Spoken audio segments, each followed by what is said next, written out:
And welcome to True Blue Politics Daily with Anita and Karen. Today is May 20th, year of our Lord 2026. And we have a lot to talk about, as always, because there's tons of fucking shit coming at us every goddamn day. Hey, Anita. Hi, Karen.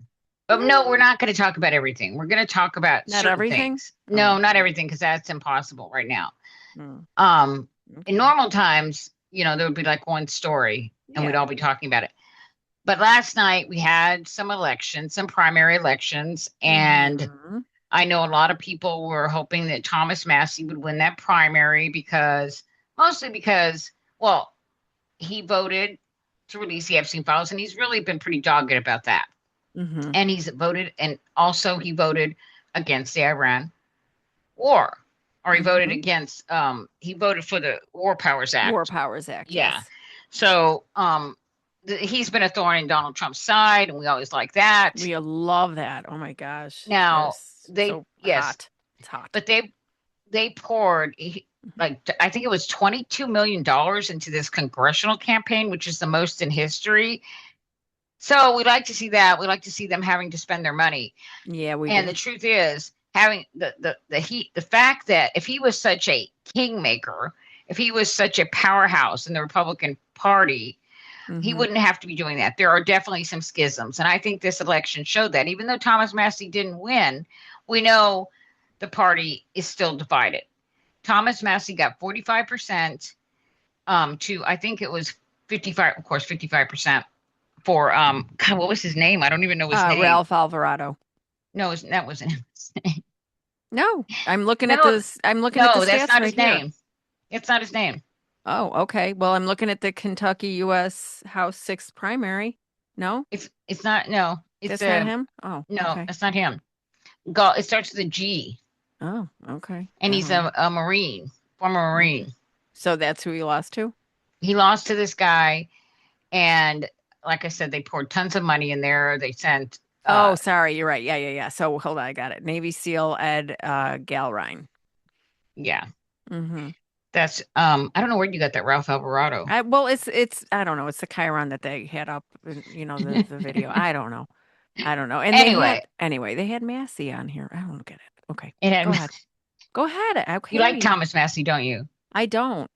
Okay, well, let me give you some background on Thomas Massey, All right, okay, give guys, me some background, before you okay? shed some tears for him. He voted twice I don't. against Okay. Emmett Till anti-lynching law. He voted against denouncing anti-Semitism. As a matter of fact, the one he voted with against the Emmett Till thing, Hmm. him and Chip Roy were the only two congressmen to vote against that. Hmm. So he is a far right conspiracy theorist. He's he's not this. He's like a pure populist, which is one of the most dangerous things people, kind of ideology there is, if you ask me. Hmm. But more in line like Rand Paul. He probably doesn't believe in the Civil Rights Act, things like that. Okay. But he did stand up to Donald Trump when it came to the Epstein files, and he actually has an ideology. He's not just MAGA. He's not just pro Donald Trump. He's not an ass kicker. And Kisser. Hmm. yeah, did I say ass kiss You said kicker? kicker. Yes, kicker. Ass kisser, not an ass kicker, but he is an ass kicker too. Get it together. Okay. I know I should get it together, Ralph Alvarado. Exactly. Meh. But Okay. Go anyway, ahead. so he is problematic anyway. But we did want him to win the primary, not the general. But we definitely want Republicans that'll stand up to Donald Trump, that are not just there to be Donald Trump's lapdogs, okay? Hmm. Now, And he was. do you think that it's going to be, I mean, do we have a good Democrat? Do you know who I the have no idea. Democrat No, is? no, no. We probably don't, Well, because okay. it's So this district. Let yeah. me just tell you what this district, Donald Trump like won by like 70%. Uh, Okay. And so it is divided though. If he got 45% of the vote and they mm-hmm. poured $22 million Yeah. into it, I mean, that I think that we have to run in every district, right? Well, it depends on if you want to spend the money in a district that Donald Trump won by 70%. Right. And maybe you don't. Maybe you Or just do say, you you want to know spend what? that money on We're just places gonna where we could win? right, but or you just say run somebody. You don't have to spend tons of money. Maybe do, some grassroots organizing. I mean, we have, Act Blue. There's a lot of campaigns that, get Well, they grassroots allocate the money. donations. Yeah, they get grassroots donations, but they need the infrastructure of the Democratic Party in order to even make a, dent. Well, I But don't know. I anyway, mean, I mean, if you yeah. want to run, I guess you can run and I pay think the, yeah, I you think know, anybody that, wants to run, I think that they should run, but you know? that's not when you're saying we should, then we're not. There are individuals that can that, what No, you're I think saying. you should move to Kentucky, Anita. No way. It's bad enough here in Texas, okay? I think you should go there and you should run. In I mean, Thomas Massey's district, no yes. fucking way. Yeah. But anyway, so I doubt any Democrat could win there. Okay, but still, Thomas Massey standing up to Donald Trump still got 45%. Donald Trump has a problem. There's a big schism in the Republican Party, and a lot of it's caused by this Iran war, Mm-hmm. and especially with the far right, because and the, the reason why a lot of them are against it, like Marjorie Taylor Greene and Tucker Carlson, Nick Fuentes, is because they're highly anti-Semitic, Yeah. and that's where that comes from. So, Hmm.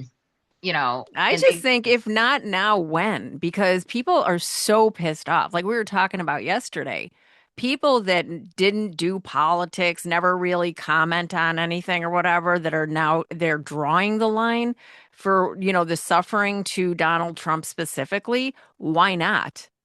That's all I'm yeah, saying. It's like, why but not run something? I mean, well, why? because in places like Kentucky, Donald Trump is still very popular, I popular understand. Well, enough to win that seat against Thomas Massey. yeah, but what about the Massey voters? Are they going to vote for this other asshole? If they were, if Of I mean, course, so they're he's not going to vote for basically a going to be on. Democrat. So he's basically going to be go uncontested, Well, I don't know if they're, you know what, some of them might not vote for him right? because, But that's what I mean. That's what I'm but saying. a Like, I mean, Democrat's I'm not going not, to win I'm that. not saying that Democrats need to like, pour a bunch of money into it.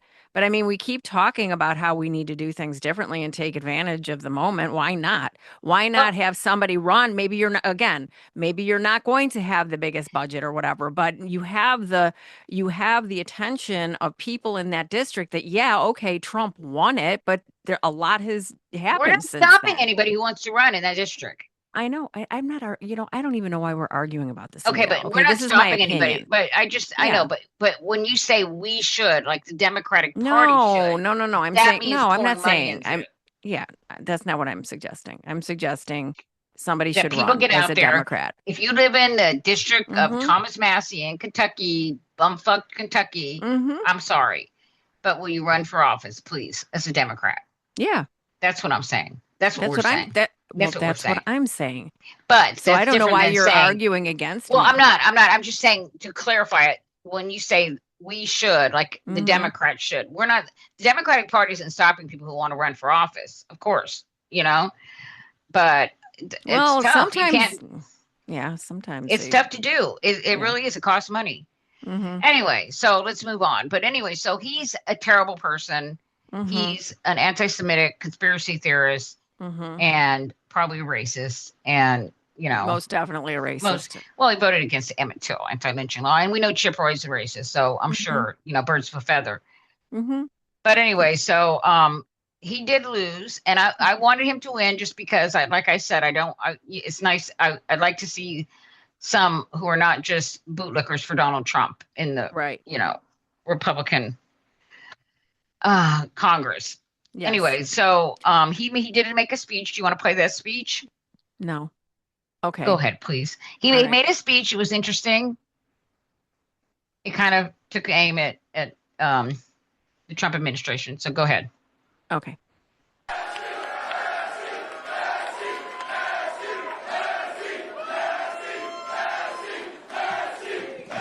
All right.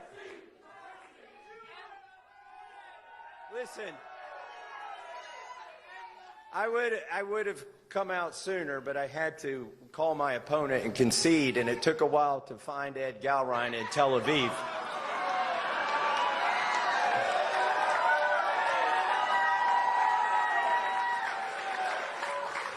I did get the call through, though. I have called and conceded the race. We've been honorable the whole time, and we're going to stay that way. He took a swipe at him for not conceding in 2020, but also the Tel Aviv thing. You know, of course, he's anti-Semitic, so take that as, take that as you might. You know, it's so anyway. So the point is, he lost, but if you listen to those people, they're very enthusiastic for Thomas Massie. Okay. Mm-hmm. And some of them they may not vote. I was listening to some of them on TikTok, and they are very pro Massie. They are very much against what's happening in Iran. So what if a Democrat, and I'm they're not going to vote for a Democrat. They may stay home. But here's the thing: if a Democrat, let's just say, if there was a Democrat, okay, but yeah, I mean, but if the guy goes uncontested, it's not going to matter who stays home. But what if there's a Democrat that runs and they run on the Epstein files? That's not going to get people voting. And they run against the war. Maybe against the war. Mm-hmm. I don't know. That is such a red district. I know. But I said, I don't think I mean, look at okay, but here's the thing. It'll be like Marjorie Taylor Greene's district. Okay, but here's the thing. What's the Latino swing in Texas? It's quite a bit, but they don't. It's not. We're not talking about Latinos in Kentucky. Okay, I don't know. Okay. It's a lot. 30%. 30. Okay. 30. It's So anyway, all right. So let's go on. So there's also this Raw story, and it is titled. This is by Matthew Chapman. A curse for the party. Washington Post warns Trump's Pyrrhic, victory could cost GOP dearly. President Donald Trump scored a personal victory on Tuesday evening when Representative Thomas Massie, Republican Kentucky, a lawmaker who has been a thorn in his side for months, was defeated by MAGA-endorsed former Navy SEAL Ed Galrein in the GOP primary for Kentucky's 4th congressional district. But this may soon prove a Pyrrhic victory, the Washington Post editorial board warned. That's because Trump is creating an environment in which vulnerable incumbent GOP lawmakers around the country are too terrified to distance themselves from him, the board argued, at a moment when Trump's name is more toxic than it has ever been with voters. The board, while lauding Massie's commitment to reining in the national debt, had a somewhat tainted political obituary for him. Yeah. No, that is a great point, because what they're saying is, like in these swing districts, and let me tell you, there's going to be a lot more swing districts because Democrats are overperforming by like 10 to 13 points. Mm-hmm. So if these people cannot separate themselves from Donald Trump, this is what I'm telling you. They can't win with him and they can't win without him. Because if they can't distance themselves because they lose the MAGA vote, but if they don't, they lose the normal, sane people vote. They just can't win. Yeah. Putting them in a bad position. We have to swing enough seats to blue, because this guy's, any of these MAGA people really do kind of scare me as far as like if there's that tight of a margin, what they could potentially do. This is why we have to win big, right? Why we have to win big? I don't understand what you're saying. Well, this is why we have to win big, because I mean, if this is a safe red district, that's a safe red district. Even if a Democrat were to run there, yes, but they would probably overperform. Look what happened in Marjorie Taylor Greene's district. That's what it's probably very similar to. Yeah, where the Democrat did a little bit better, but it still lost big. Right. We're overperforming, and even that generic poll had Democrats up by 11, plus all the shenanigans going on with voting, right? So, I think we can win. I think we have a chance in anything less than plus 12, 13. Mhm. are. I Okay. think we have a chance. Okay. So And with this Rokon, redistricting, there's going to be a mhm. lot more districts that are less than that.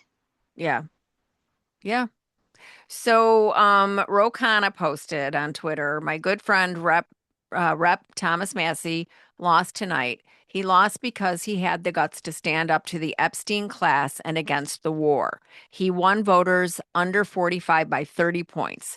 Tonight I say to this voters who feel reject those voters, I think, who feel rejected by Trump, we welcome you.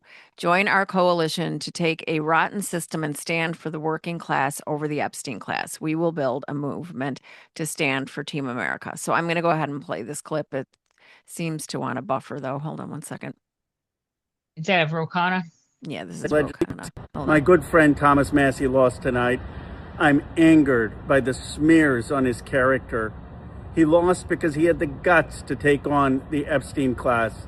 He lost because he had the guts to stand up against the war in Iran. It's buffering. With me to pass the most consequential and popular piece of bipartisan legislation in recent history in the Epstein Transparency Act. Many young voters under 50 voted for him. He was winning them by over 30 points.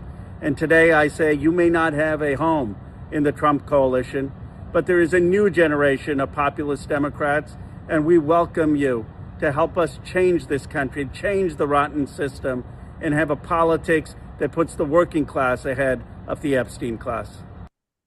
My problem with Ro Khanna's friendship with him is that this guy voted against the Emmett Till anti-lynching bill twice. Mhm. He voted against the denouncing anti-Semitism. I don't know. I have some problems with being friends with somebody like that. I I do too. understand that they found common ground. Common ground, And maybe and they I've- like each other personally. And I But mean, still, as we've said before, the Epstein stuff did start a fissure in the MAGA base, you know? So, I yeah, mean, I not think much. well, it It is it causing a got them fissure. it got them started to maybe there were some that were really passionate about that, but not as many as I would have liked. What has really caused, I think, more than anything, is the economy, Well, of course, and yeah. then of course this Iran war. I mean, it's just piling up. Whatever, yeah, as many things that we can have happen to the MAGA and to the fracturing of the Republican base. Let's go. Well, what's important to do with Donald Mhm, Trump is to make him look weak and stupid, which he is. which But he they is. have to understand that. Mm-hmm. And this whole Iran war thing Mm-hmm. debacle is Mm-hmm. making him look weak and stupid. Because he is. Because a lot of these people that vote authoritarian, that are authoritarian followers, Mm-hmm. they are always looking for some strong man, Mm-hmm. right? I've heard this. He makes me feel safe. These people have a larger fear. What do they call it? That part of their brain, what is it called? The amygdala. Yeah, and they have a need for somebody that to make them feel safe. Mm-hmm. That I mean, their idea of what strength is so fucked up. Mm-hmm. But Yes, it is. he's looking weaker and weaker, and the more we mock him, the more Mhm. Iran mocks him. That's why I like playing these videos. Yeah. I think it's important that people mock him and make him Mhm. look small and weak. Because he is. He is. And so these kind of things with him coming up and winning, and the media just the reporting on this, about Thomas Massey losing, and then the Congress, Mhm. the state legislators in Indiana, and I think somebody lost also in Louisiana, Mm-hmm. the one against Trump. No, it was Bill Cassidy. Mm-hmm. Bill Cassidy. Without even, the context, which is they had to pour tons of money into these races, right? Mm-hmm. And so much effort for just to because somebody disagreed with him. Mm-hmm. And the fact is, the percentage of people that voted for Thomas Massey, 45%, there is a real schism, but that's not being reported. Mm-mm. They don't talk about that. They talk about, oh, look at that. He can just, go in there, or somebody, Mm-hmm. he feels disloyal. Mm-hmm. And but I think it's going to come back. It's going to come back and bite him in the butt in the midterms because, like they were saying in the Washington Post, now these swing districts, these people running in swing districts, they're going to have it rough because Donald Trump doesn't care what happens to the Republican Party. No, never has. The Republican Party is just a vehicle for him. Mhm. He's just using them. Mhm. So Or right now, all rather, he cares- Daddy Vlad is using them. well, it's daddy, but it's whatever dictator. Donald Trump has He's got a crush daddy on issue. Xi, a crush on Putin, a crush on Netanyahu. They probably remind him of his daddy, Fred, who was a Well, psychopath. that's true for a lot of these guys. Exactly. So, this is from the Down Ballot. And I received this, True Blue Politics received this in our inbox, Anita. This is by Jeff Singer. Morning Digest, Trump backs scandal-ridden challenger in Texas Senate race. Leading off, Texas Senate, Donald Trump endorsed Texas Attorney General Ken Paxton, because of course he would, on Tuesday, an announcement that came as dire news for both Senator John Cornyn and for Senate Republicans who fear losing this seat in the fall. Well, Anita, I mean, hasn't John Cornyn been running a bunch of like pro-MAGA ads? Oh my God. He always constantly, I'm with Trump. I mean, it's just ridiculous in his stupid cowboy hat. Yeah, John Cornyn deserves it. Oh, yeah. Honestly. And the fact is, the only reason why they don't like John Cornyn is because John Cornyn doesn't, do like Ted Cruz and just constantly publicly kiss Donald Trump's ass and throw red meat. Yeah. So, but John Cornyn, he's just as bad. James Tallarico says he's worse. Yeah. Well, speaking of filleting Trump in public, I think Paxton can win. Yeah, but I think it'd be 3 times more expensive. South Carolina Senator Lindsey Graham, the filleting. They don't care that Ken Paxton is a criminal. No, they don't care. Told reporters after Trump. It's just that he's going to be harder to win. Right. So Lindsey Graham told reporters after Trump backed Paxton ahead of next week's Republican primary runoff, we've got to raise a lot more money now, he said. They're like our criminal. This criminal, they don't care. No. They don't care that this guy is a piece of shit. Of course, their president is a piece of shit. I mean, it's the Republican brand. I mean, he is so bad. Listen to this. He's so bad that his own staff testified against him. Right. Okay. He's so bad. How bad is he? A friend of his got indicted for raping a child, and again, Ken Paxton got him off with a 60-day sentence. Well, that's totally on brand. I mean, look at, Donald Trump just set up a reparations fund for the January 6th, 6 convicts. Yeah. That he pardoned, And they're criminals. They're pro-criminal. Right. If they're not criminals, they're pro-criminal. No. Then Ken Paxton, I mean, this is who they are. This is why they love him. They want Ken Paxton. So he's probably going to win, especially now. And you think he's going to beat Tallarico? No, I think he's going to win the primary. Oh, I see what you're saying. Remember, the primary hasn't even happened yet. Yeah. That's next week. That's next week. Okay. So, in the general election, I don't know. I think Tallarico so far, every poll I've seen, he's ahead. Some have him less than others, but we'll get to that. Let me finish. Yeah, let me finish with the Republican response to the endorsement. Alaska Senator Lisa Murkowski was far less sanguine about the scandal-plagued Paxton's prospects against Democrat James Tallarico. I think that this puts that seat in jeopardy, Murkowski said. And how does that help strengthen the president's hand when we lose a state like Texas? Before Tuesday, Cornyn's colleagues had reason to be at least cautiously optimistic that he could overcome his polling deficit and win renomination this next week. While an average of all public surveys released before Tuesday from the polling aggregator 50+1 gave Paxton a 47-42 lead. Cornyn's allies remembered how he outperformed the polls in early March. The senator outpaced Paxton 42-41 in the first round of the primary after he appeared likely to take second place, with another 13% going to Representative Wesley Hunt. Hunt endorsed Paxton shortly after Trump chose sides. And Wesley Hunt is crazy. I'm not surprised that his voters are going to Ken Paxton. Right. But, I mean, we'll see what happens. But I think Lisa Murkowski's right. It reminds me of, like, remember in Alabama when Donald Trump came out and endorsed that one Republican that all the other Republicans, Mitch McConnell, wouldn't endorse. Mhm. What was his name? The guy that actually won was only there for one term. No, like half a term because it was a special election. What was that guy's name? He was a Ten Commandments judge. Oh, where was this? Roy Moore in Alabama. Oh, yeah. Uh-huh. And Roy Moore had all those problems. And that's what it kind of reminds me of. Donald Trump came out and endorsed him, remember? Yep, that's right. And God, what was his name that won? He's running for he won the Democratic primary last night in Alabama for governor. I can't believe I don't remember his name. I'll remember it later. I don't know. Anyway, but you don't remember him? I do, but let's keep moving because okay. Yeah. So Republicans against Trump. Donald Trump last Texas Democratic Senate nominee James Tallarico. And I'm just this is funny. Yeah, I'm just gonna play and I don't like listening to Donald Trump, but this is very short. Okay, no, we don't. Okay, here we go. Every one of them.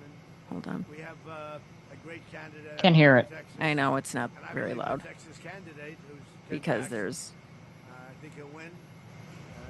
there's something going in the background. We have a great candidate, I believe, in Texas, and I believe the Texas candidate who's Ken Paxton. I think he'll win. I think probably he'll win very substantially, and I think he'll go on to defeat a very defective candidate, a candidate that believes in 6 genders, and he takes hits at Jesus Christ, and he's wearing a mask 6 months ago. Whereas anybody wearing a mask 6 months ago doesn't get it. And he's a vegan. He's a vegan in Texas, and you can't get elected as a vegan in Texas. Yes, you can. Okay, he's not a vegan, first of all. Not that is a problem, okay? There are plenty of vegans in Texas. Well, and here's the thing, too. The 6 genders, people are saying it's cisgender. Yeah, I don't know. And he's just, this is what he does. He can't attack him on any kind of policy issues or anything like that. So he's attacking him personally. He's talking about him being a vegan as if that makes him a weirdo. Wearing a mask. He didn't wear a mask 6 months ago. We all saw him on during the Texas legislature when he stood up, when he went to Chicago, as a matter of fact, and you met him. Was he wearing a mask? He wasn't. No, he was not. He's just lying. Okay, this is what Donald Trump does. He lies about people. He wants to get that out there so that you can think, just like he did with Kamala, just like he did with Hillary Clinton. He puts shit out there, and people start believing it. And well, that's what he's doing. And just kind of it's a narrative he's trying to set about them. Like he's an other. He's not like the rest of Texas. He's not a Texan. James Tallarico is like 9th generation Texan. Yes, he is. And I don't know Ken Paxton. I don't even think he's from Texas. I'm not sure. You need to Google that because I don't think so. I'm going to find out and let y'all know.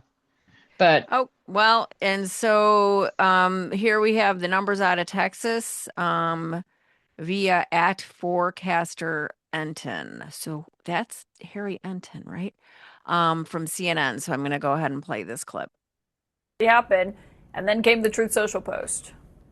It really happened. It really happened. And I can't think of an endorsement in Republican politics that has ever been as important as Donald John Trump's endorsement. And you see it in Texas. You saw, obviously, in Kentucky earlier tonight. You saw it in Louisiana over the weekend. And you see it in the Texas polling as well. Because just take a look here. Impact of Trump's endorsement, Texas Senate, among Republicans. Look at what you see here. 55% of Republicans say that you would be more likely to vote for the candidate Donald Trump endorses. You see 36% say no impact. Look at this, though. Just 9% say less likely to vote for the candidate that Trump endorses. But overall here, it's just very clear. If you get Trump's endorsement, as Ken Paxton has, then all of a sudden what we should expect to see is Republican voters lining up behind Ken Paxton, which of course is what we've seen in basically every single other contest, including obviously in Kentucky earlier this evening.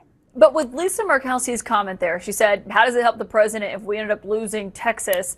It's because there's a real question about how Ken Paxton would fare against James Tallarico, the Democrat, come November.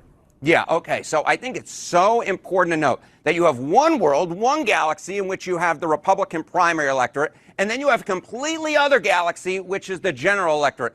And the polling here really tells the story, right? Because even before the endorsement, what you essentially saw here was a very close race, but one in which Ken Paxton was actually favored to win in the runoff over John Cornyn, obviously the incumbent. Paxton was ahead 48% to 45%. Based upon slide number 1, of course, I expect that Paxton's lead is going to climb ever higher. So you see these numbers right here, but then look towards the general election because it is a completely different world. Because you can see it right here. Okay, choice for Texas Senate. You got Tallarico here at 44%. And then look at here, Ken Paxton, a Republican in Texas. The best he can do at this point is averaging 40% of the vote. I mean, I was looking at all the polling I could find. This is the best that a Democrat for Senate has been polling since like 2002. That is a very long time ago. When you have to go all the way back since I was in middle school, you know that the Democrat in this particular case is polling well in Texas. Yeah, I don't know what Democrat he's talking about in 2002, because I don't remember a Democrat ever polling well since Lloyd Benson. That well. Because Ken Paxton, can I just say Ken Paxton was born in North Dakota. See, there you go. Mm-hmm. And where was James Tallarico born, Karen? I believe Texas. Thank you. Mm-hmm. Yep. So he should make a big deal about that. Mm-hmm. You know? But anyway, so I think not Polymarket. There's another betting site that's real popular, but it has Tallarico is now, and Larry Sabato talked about that. How now, since Donald Trump's endorsement, James Tallarico is favored to win Texas, according to the betting markets, and they're usually right. Yeah, I hate to say it, but they usually are. This is Kelsey Politics on Twitter. Breaking James Tallarico, Democrat, is now favored to win the Texas Senate election because he was like you had said before, he was polling again higher than either one of the Republicans, right? Yes, he was beating both of them. But now, I mean, yeah, it doesn't matter. I don't know what difference it's going to make Donald Trump's endorsement. It might make some difference as far as like the Republican electorate, but Ken Paxton is just such a toxic candidate. There are so many Republicans that will not vote for him, even that will stay home. They just can't pull the lever for him.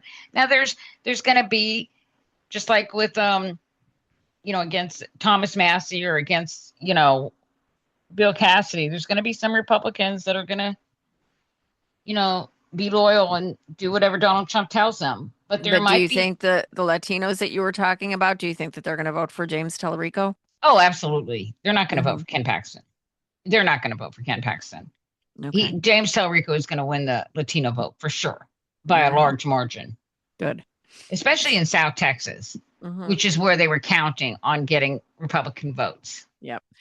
Well, we have a long slog ahead, and we're going to have a lot to talk about between now and November for sure. Even between now and next week's Texas primary. So we're gonna end it here, and as always, we're gonna. Oh, wait a minute. Next week is the Republican primary, so that'll be interesting. We'll talk about that then. Yeah, that's what I mean. Yep. Oh, I thought you said the. Okay, go ahead. It's the Texas Republican primary, right? Yeah, it's next week. That's what I said. Okay. All right. Okay. So we're going to play out, of course, before we go, and I play this Lego video as we do every day. Please like and subscribe to our YouTube channel. Smash the button. And also please go to our Patreon page and subscribe. We have our podcast that we're going to be recording tomorrow, or not tomorrow, sorry, on Friday. with our good friends Wendy Bayrick and Wendy Vi from the Global Project Against Hate and Extremism. We met them back before the 2024 election. Well, we met them in 2023 because they were doing a lot of work and monitoring of Project 2025, trying to get the information out ahead of everybody else, including the media. So we're going to have them on, and I'm excited. That's gonna we're going to have that conversation on Friday, and then our bi-weekly podcast will drop on Monday morning. So we're looking forward to that. Please, subscribe to our podcast, our bi-weekly podcast, and of course, go to Patreon and give us some love. Yeah. Anyway, so here we go. Bye, guys. Bye. Let me get this all queued up. Donnie, you absolute idiot! Look what you did! Wrong. It was a great move. A tremendous move. The best move ever. Believe me! Donnie the pedo, Bibi the thief. Two little clowns bringing global grief. Bibi breaks the window, Donnie breaks the door.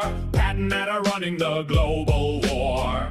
You're doing it wrong, Donnie. Listen, Donnie, our pockets are dry, the budget is flat. Blockade the Red Sea, make the fuel prices go splat. I need another billion.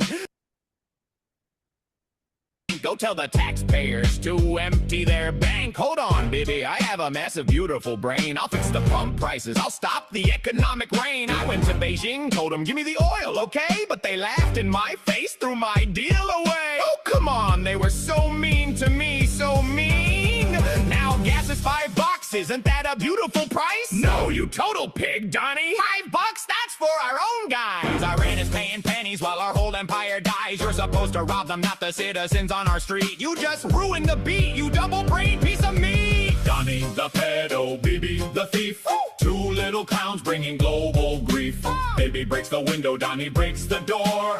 Pat and Matt are running the global war. Relax, criminal Bibi. I'm a stable genius, no doubt. I called up Maduro, tried to sort this thing out. I tried to arrest him with a plastic handcuff in the lobby, but he stole my Big Mac and laughed at my hobby.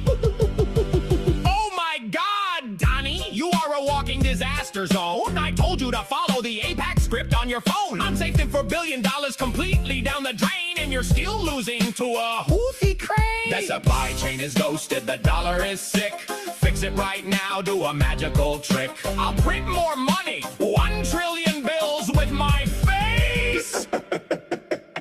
Okay, look at the headlines. The world is wide awake. They see the empty tables and the cash that we take. The ambulances stop, the medicine's long gone. They're calling us monsters from dusk until dawn.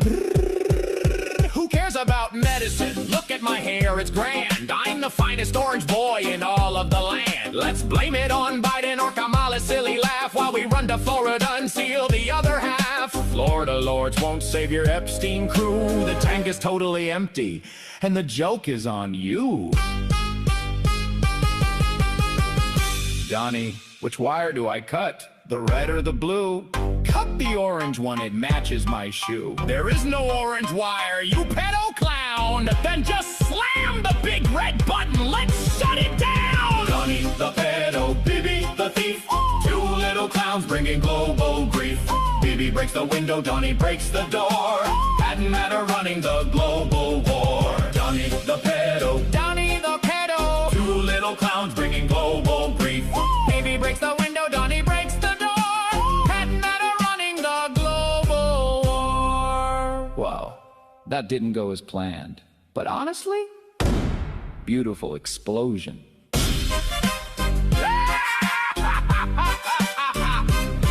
Well, that didn't go as planned.